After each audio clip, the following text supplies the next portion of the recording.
the literature, the very scanty literature on this. My concern with the temporary pacing is some of these patients with a first degree AV block, the question is he has a left bundle which is not conducting. He is conducting only through the right bundle. When I put a temporary wire, that degree of trauma can result in a complete AV block. So I would be a little hesitant, but if I have to put a wire, I would put it from the neck because you don't touch the right bundle when you come from superior approach. Thank you very much, Narasimhan. Thank you. And thank you. I now request Dr. Sri Ram Rajgopal to felicitate our speaker, Dr. Narasimhan. I request Dr. Narasimhan to hand over the certificates to the chairpersons. For the next session, I invite the chairpersons, Dr. Rajpal Singh, Consultant Electrophysiologist at Apollo Hospital, Bangalore, Dr. Ramesh Pai, Dean and Professor at KMC Bangalore, and Dr. Kishore Kumar, Professor and Head of Department at Yanapoya Medical College.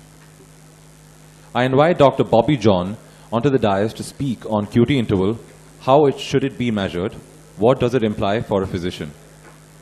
I request the chairpersons to introduce Dr. Bobby John. Good evening. To discuss on the most loud and at the same time dreaded interval, we have Mr. Dr. Bobby John, who is Professor of Cardiology and Acting Head of Cardiac Electrophysiology at Christian Medical College, Vellore. He has been awarded Doctor of Philosophy in Medicine from University of Adelaide, Australia, with special interest in rheumatic atrial fibrillation. Has a fellowship of Heart Rhythm Society, USA, a membership of National Academy of Science in New Delhi, and fellowship of Royal College of Physicians, Glasgow, FRCP, fellowship of American College of Cardiology, USA. Over to Dr. Bobby John. Respected Chairman and dear friends, ladies and gentlemen, it is always difficult to have a post-lunch session as a speaker, but I will try to do my justice. This is an ECG that all of us dread in clinical practice. And there are certain things that I would like you to focus your attention on. You can see this T wave, which is decreasing in amplitude, and then it leads on to a very bizarre rhythm, which we call as torsade point. This actually swinging of the QRS like a seesaw. So you can see the T wave alternates. So the amplitude of the T wave has actually changed, and then it has led on to this arrhythmia, which is very deadly. So why is it so important to measure the QT interval? It is because the rhythm that arises from a QT prolongation is fatal. There are a lot of drugs that come into the market, and a lot of them are taken out of the market because they cause QT prolongation. I think all of you would have heard of Cisapride. It was used in the market very often, and then suddenly withdrawn because of people developing QT prolongation and dying of this ventricular arrhythmia. A lot of quinolones come with the big hype, and then they're taken off the market because of this QT prolongation. And this is a very interesting survey which came out in JAMA, Journal of American Medical Association. And they did a survey among physicians, and they found only 61% actually identified the QT, and 36% actually correctly measured it.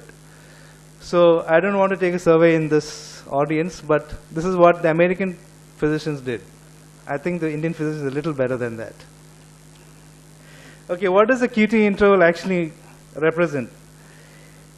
It is both ventricular depolarization and repolarization. So when you measure a QT interval, it is measured from the beginning of the Q to the end of the T wave. And we normally use a limb lead, because that is the best place you can actually see the T wave accurately. So you have here a P, then you have the Q, R, S, T. So, and the U wave. You can see the PR interval is measured from the beginning of the P to the R. QRS duration, the beginning of Q to the S. And the QT interval is from the beginning of Q to the end of the T wave. So this is easy in a patient who has got a normal ECG. So this is a patient who's got a normal ECG. You mark out the beginning of the Q and then the end of the T. What is the, how do you measure if you have a U wave?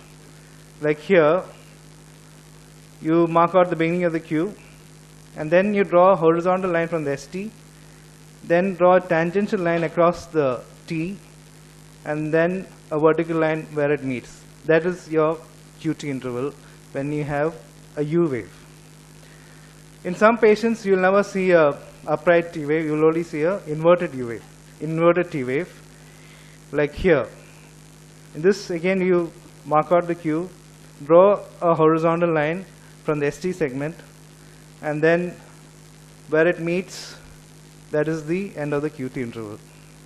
So these are variations where we have to use tangential lines and horizontal lines to actually measure the actual QT intervals. Now, in patients who have interventricular conduction defects, like patients who have right bundle branch block, or left anterior fascicular block, or left bundle branch block, this has been published in electrocardiology almost 2 decades ago. They considered that the JT interval is more important and could give a better way of diagnosing QT prolongation. So you can see here the QRS, PQRS, and the JT is from this point at the beginning of the ST down to the T. So you have a QT interval. So instead of QT interval, taking it from here, you have the interval taken from the J point to the end of the T wave. And this is a calculation that has been brought out called the JT prolongation index, JT index.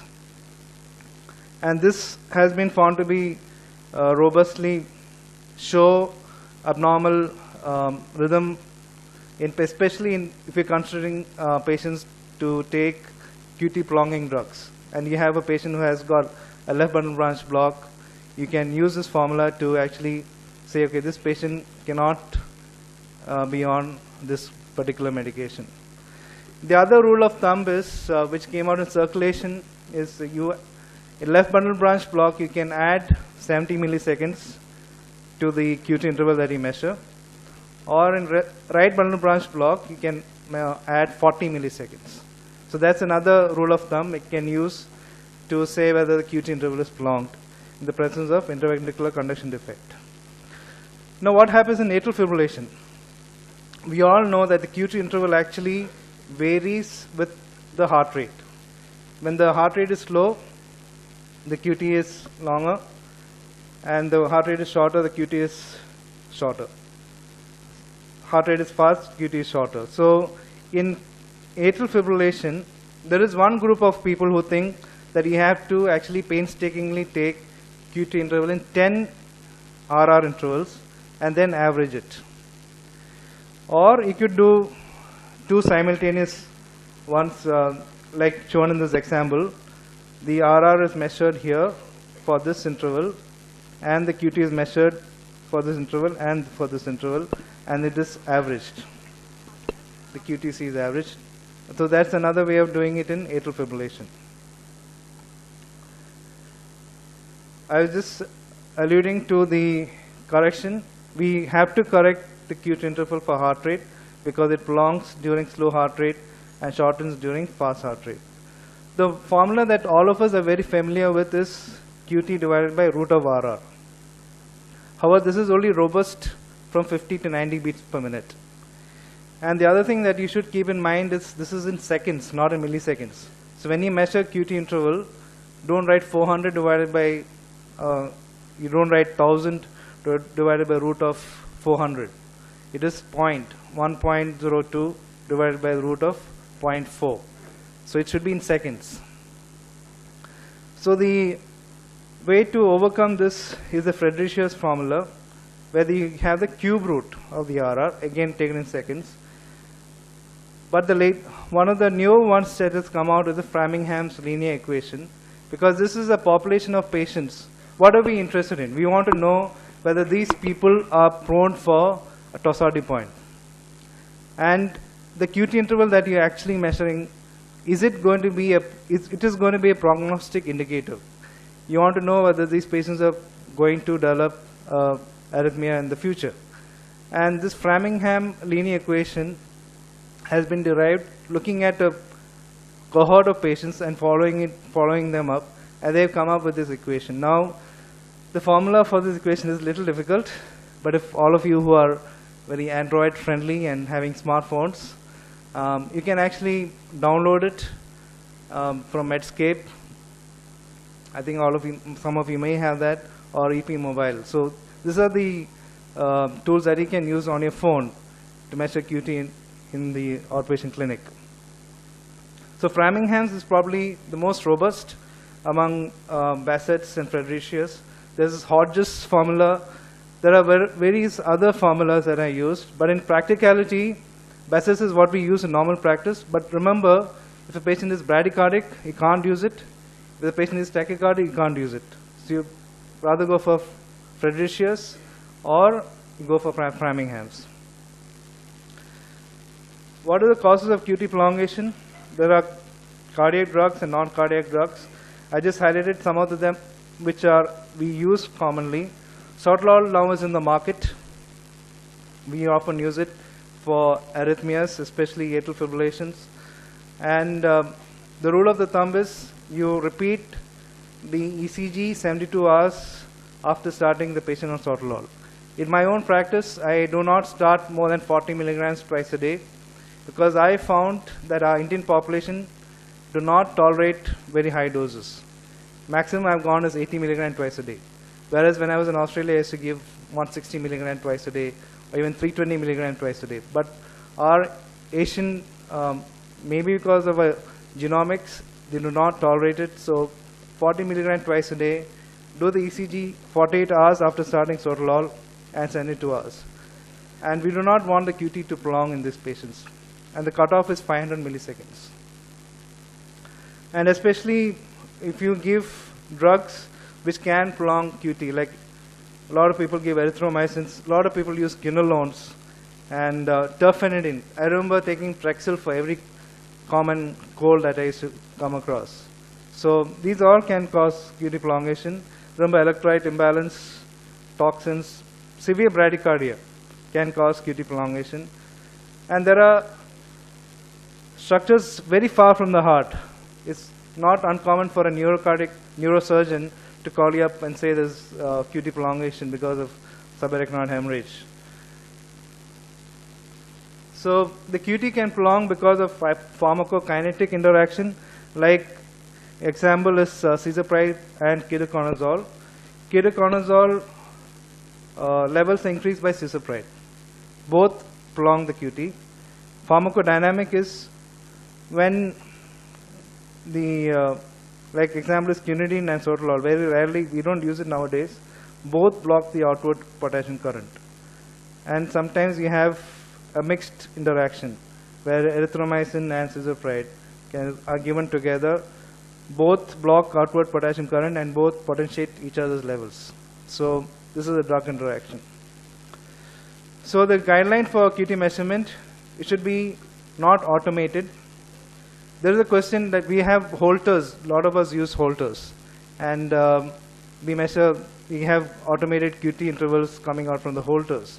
And there are studies which have shown that Holter measurements of QT, it is not accurate. And even taking them as cutoff points for diagnosing long QT syndrome is not accepted. So again, you should measure from beginning of QRS to the end of T wave, average 3 to 5 beats, especially if you are in a doubt. Correct it for the heart rate. If you're doing a drug study, do it at the peak plasma concentration, not at the trough level. And U waves are only used if they're very large. Otherwise, you eliminate the U waves. Men QT interval is should be less than 450 milliseconds. Women should be less than 460 milliseconds. And this is related to the estrogen-progesterone interactions. And this is the three syndromes that you should be aware of. Long QT1, 2, and 3. Long QT1 is usually physical activities. Long QT2 is auditory stimuli. Long QT3 is sleep.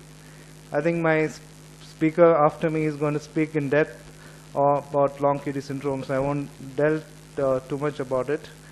I like pictures, so I'll show you some ECGs of long QTs. This is a long QT1 patient.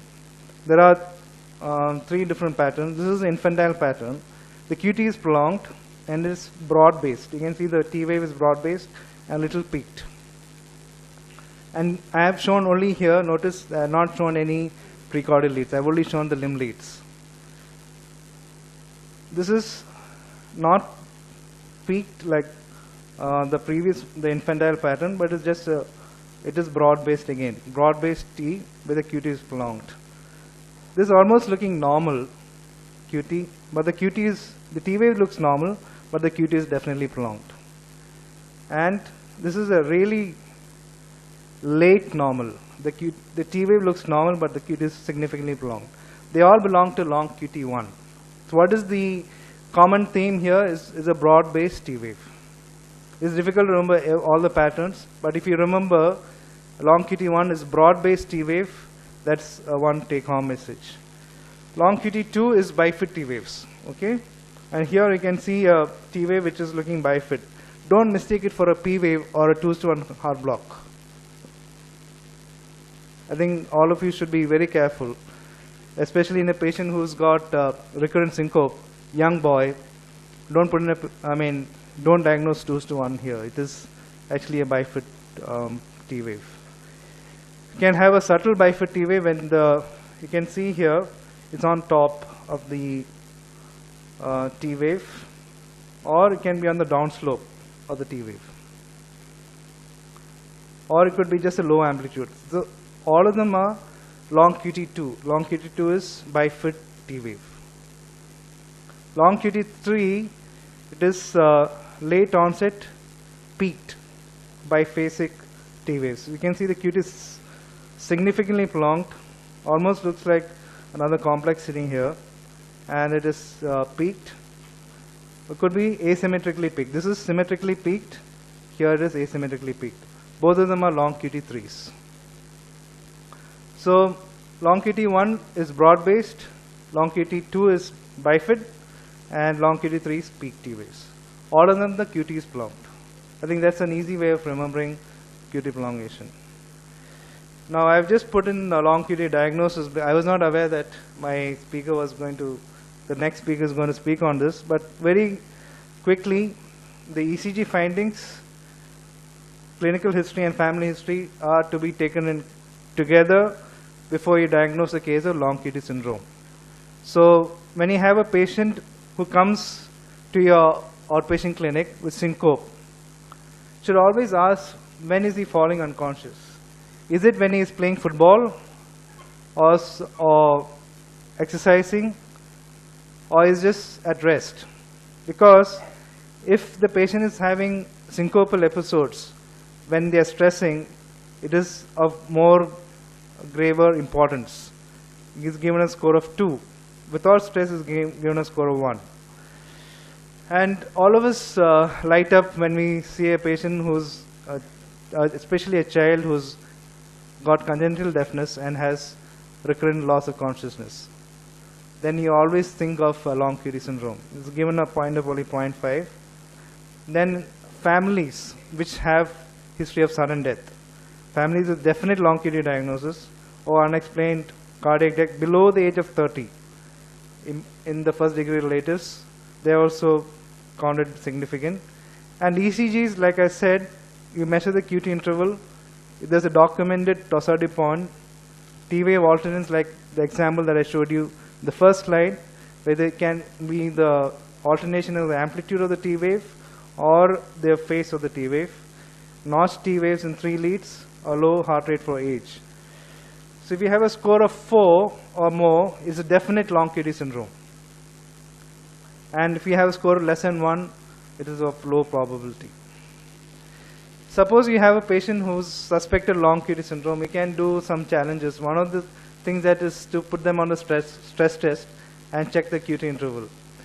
So during stress test, if there is slight prolongation of QT, it is not of significance. Normally the QT will shorten during exercise. But if it is unequivocally prolonging during exercise, that is a definite indicator that this patient has QT abnormality. Genetic problem is there. An epinephrine challenge, it should be done usually in the ICU setup or in the EP lab after overnight fasting. Keep everything ready for an eventuality. Have the defibs ready. You have to discontinue beta blockers to improve the sensitivity and specificity of the test.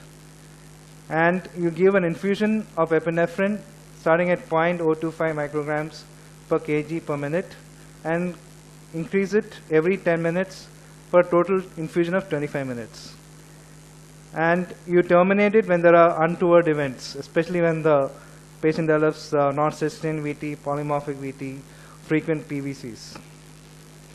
When do you say it is, when you monitor, remember to monitor at 50 millimeter speed, and you take ECGs and measure it in standard leads, either lead 2 or lead V5. And the positive response is not the corrected QT, it's actually just plain QT, more than 30 milliseconds, when the infusion is less than 0.1. So the diagnostic yield is about 92% and specificity is about 86%. This is an ECG which I have not seen a patient with short QT, so I've just taken it off the net. You can see the QT interval is really short, and it is less than 340 milliseconds in the limb leads, and this patient is present with sudden loss of consciousness and this family history of sudden death. Remember to exclude metabolic parameters before you come to a conclusion this patient has short QT syndrome. So in conclusion, ladies and gentlemen, we looked at how to measure the QT interval, and when there is a U wave, when it's inverted T wave.